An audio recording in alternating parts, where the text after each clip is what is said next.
Welcome back to part 2 of beating Gauntlet Legends while controlling all 4 players with one controller, also known as the You Have No Friends challenge. This time, we'll be tackling the second world of the game, Valkyrie's Castle. If you have not watched part 1, then I highly recommend you do that so you understand all the rules and challenges we have faced so far. But for now, let's get right into part 2. It's onto the castle now, or Valkyrie's Castle as it's actually called, but I've always just called it the castle, so just know they both refer to the same thing. But we took quite a beating from the dragon, so before we actually go to clear out some nasty tenants who forgot to pay their rent, we first go back to the Valley of Fire and replay it a few times to get more health. There's not much to note here, just playing the level over and over to get gold to buy health from Summer's shop. Now with a good amount of health, we can actually begin to take on the second world in this challenge. Of course, to get into the first level, we do some quick finagling to get into the portal.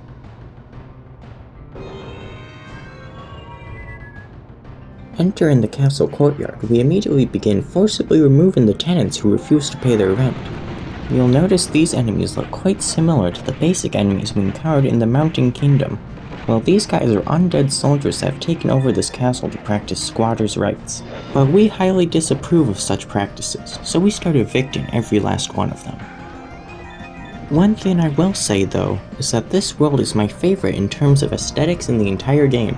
I just really like the medieval castle theme this world has, and it's a nice change of scenery compared to all the lava and stuff we found in the Mountain Kingdom. Trying to make our way further into the courtyard, we got to this area with another one of those guys throwing bombs, but it seems like he ended up hitting his own guys more than he hit us, so I'm not complaining about that. We also find the rune stone for this level in this suspicious fenced off area with a huge boulder inside. We'll consider this payment for missed rent, but we're not just gonna stop evicting them. Where's the fun in that? You may have noticed that there are also some evil rats running around in this level. This is the equivalent of the scorpions from the Mountain Kingdom. Since all the enemies change between worlds, this world uses rats instead of scorpions. Death is the only exception to this rule. He never changes between worlds, and will be present in pretty much every level for the rest of the challenge. Remember all that stuff I said earlier about the key distribution being so bad, and Coward always having most of the keys? Well, throw all that out the window because Ugly is going to be in charge of all the keys for a while. Getting onto the walls of the courtyard now, Coward found a lightning shield item, which works exactly like you'd think. It makes a big ol' circle around you that zaps any enemies who come too close. You can actually get a similar effect by using a potion as a shield by pressing B and Z at the same time. I just haven't done that yet since I wanted to save all our potions for when death pops up. Just a bit later on, we find one of those multiplayer exclusive bridges that requires one person to hold down the button while the others cross the bridge where another button is waiting to let the first person come across. I was never able to use these back when I played Gauntlet Legends on my N64, so it's cool to actually be able to use them now. Unfortunately, the gate is locked by a switch just after this, so we gotta head back down into the courtyard to find the switch to lower it. A bunch more forcible evictions later, and we had pressed all the switches down this area of the courtyard, allowing us to continue forward in the level. Back on the walls now, we find the first golem in this world behind this gate, but we're still able to melt through them with all of our characters, so they're no problem for us.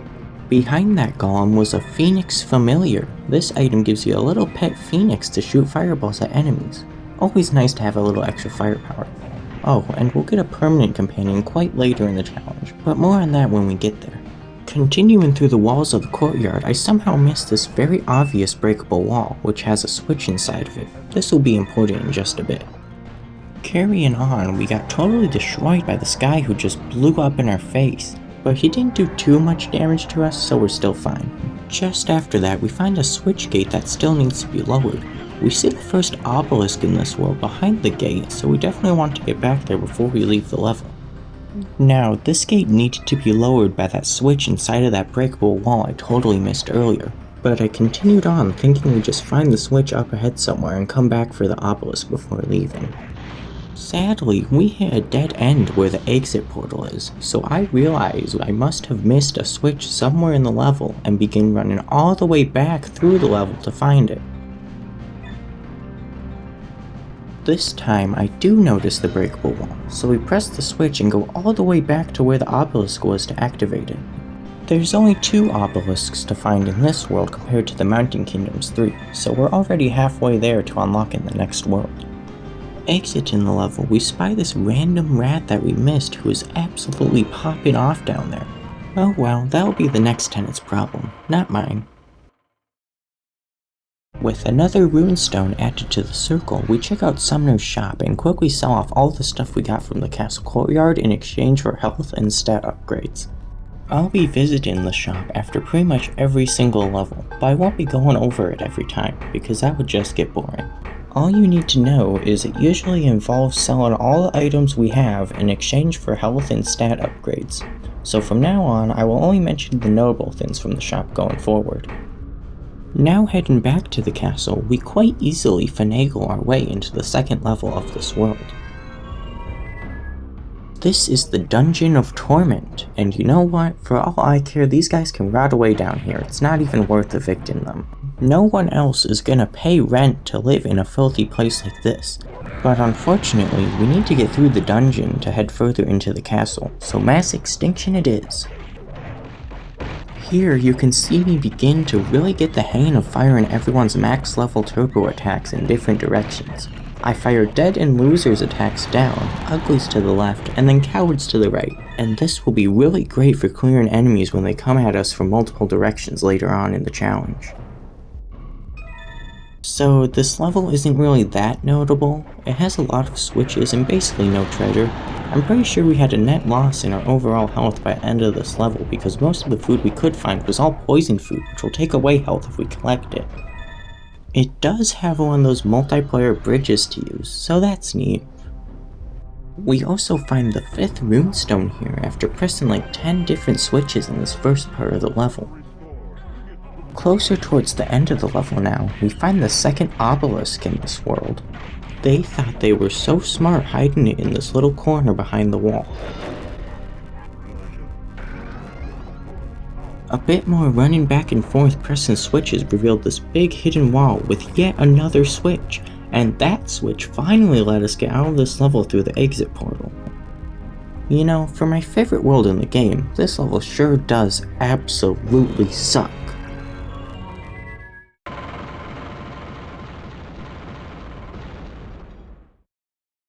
With the 5th runestone added to the circle and the 2 obelisks activated, Sumner now opens up the next world for us. This is the town, which is apparently called Twinion? Okay, how did I not know that? I just glanced over the lore dump the game gave me and only now figured that out. But the town isn't looking so hot. It's got liquid poison flowing from the gateway, so we quickly book it back to the castle, to the Tower Armory to be exact. This is about the halfway point for this world, so all the regular enemies have been swapped out for actual knights in full armor and everything. I did notice that these guys seemed a bit more tanky than the regular enemies, so it was taking a bit more work to clear them out, but no one in my castle escapes eviction. We have another one of those multiplayer specific bridges in this level, but it's actually quite easy to get an enemy to help you activate the bridge even when you step off the switch. So younger me was actually able to use this bridge back then. We find a golden invincibility item just a bit later on. These ones are slightly better than the regular invincibility item because you actually heal from taking damage. But this only works for one person, so everyone else in the group just ends up taking more damage than we're healing, so it's not too great for us in this challenge. We also spot our good friend the Tag Orb in this level, hiding out in this blocked off area where a golem is. We'll come back here once we lower the gate. Annihilating more enemies, we find Death inside of this chest and get rid of him with the last of our potions. Hopefully we'll find more potions before we run into him again. After pressing all the switches in this little area, we return back to that area where the Tag Orb is, so the narrator is back to being annoying once again. We also head back to the very beginning of the level where a runestone is now erased from all the switches we pressed. We collect it and carry on through the level once again. Later on, we encounter these really annoying stairs that are right in the middle of this room, so there isn't any good place to finagle everyone to fit up the stairs. After finagling around a bit though, we were just barely able to fit everyone through the stairs, and we were now nearly to the end of the level. All that was left was to fight our way up this weird winding staircase to reach the exit portal. Dead manages to grab a growth item out of a chest here, so now he is the same size as a golem. I don't think this actually does anything other than make the character look bigger though, but it's still cool to see him like that. We finish evicting all of the knights squatting in the armory and easily finagle our way out of the level.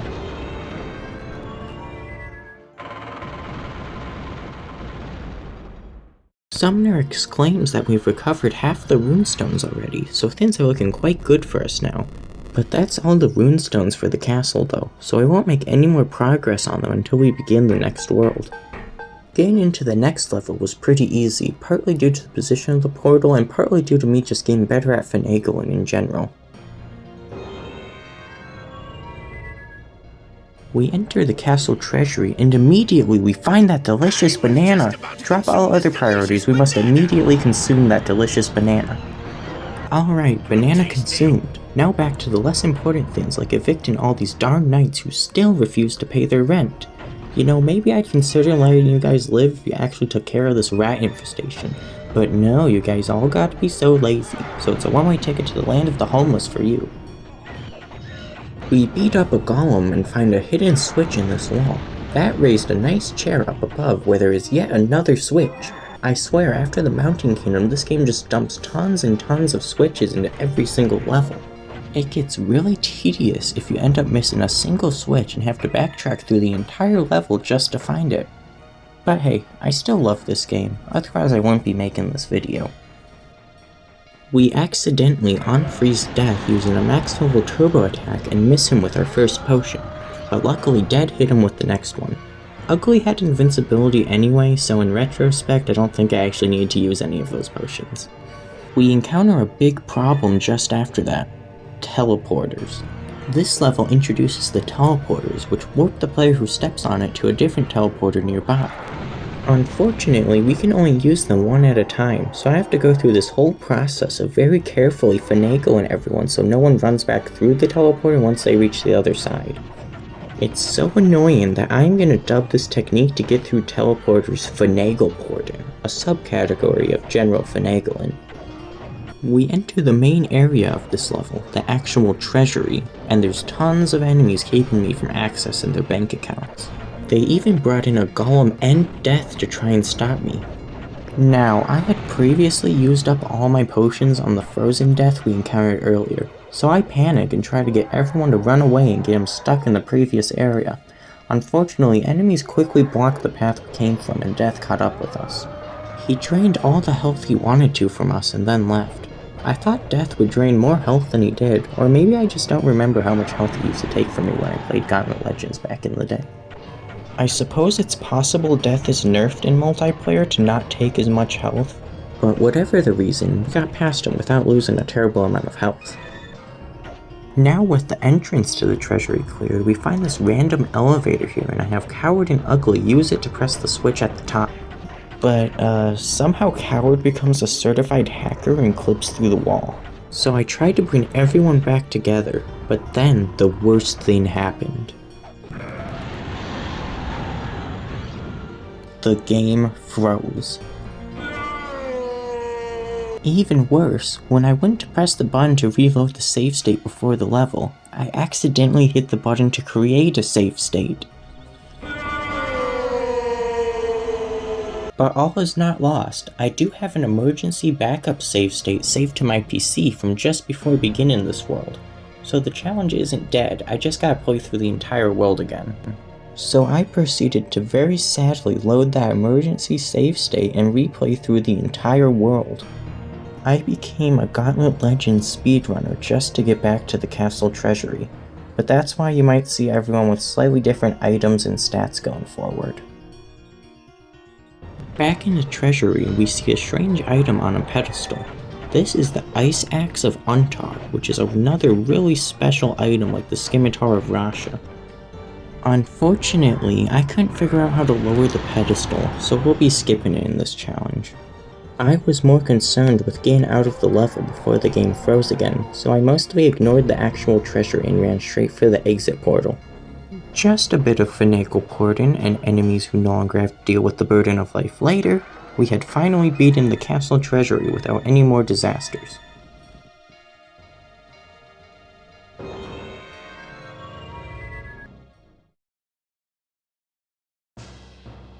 We have now reached the final battle in this world. There is just one last tenant to evict from our premises, the Chimera. The Chimera is a three-headed dragon with the heads of a snake, lion, and some kind of bird. This will be a very tough fight, so we go to Summoner's shop to buy all the necessary items to take it down. We begin by selling off anything we don't need and buy a 3-way shot and rapid fire item for everyone. Mine is dead because he still sucks at saving money and could only afford a 3-way shot. I wanted to buy a 5-way shot item for everyone, but didn't have the funds to do so while also being able to afford the rapid fire item. I decided that the DPS we could deal with the rapid fire and 3-way shot was more than what just the 5-way shot could give us. Yes, it's the exact same strategy I used for the dragon, but if it works, it works. No point in changing it if it gets the job done. And remember the scimitar of Rasha we found way back in the Mountain Kingdom? Well, it's finally going to be useful here. Just watch.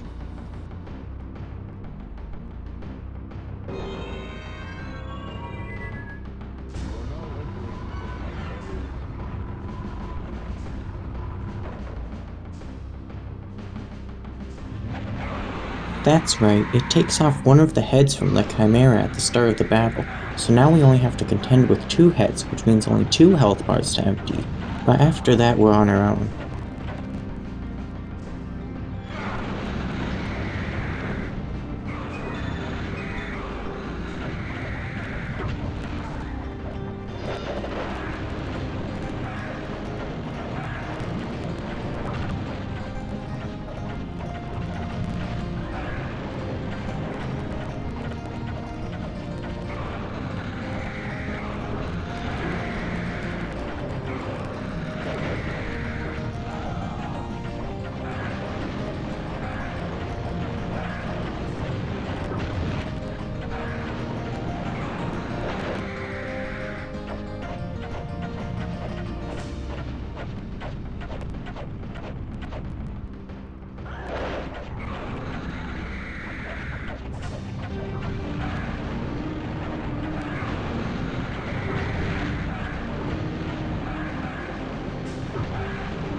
Yeah, loser died here, so that's our first failed level in this challenge.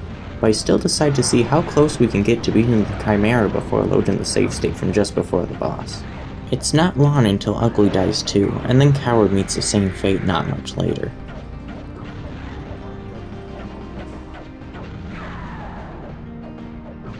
With only Dead left, he quickly gets taken out and now everyone has died to the Chimera. But we were very close to beating it, so my stubborn self decided to go straight back at the boss without changing anything. If I could just optimize the setup a little more, we might be able to pull it off.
Yep, that's right. We had now defeated the Chimera and completed all of the levels in Valkyrie's castle.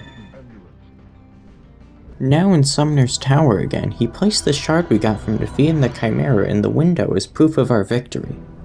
After that, all we had to do was sell off the remaining items we had and get ready for the third world in this challenge.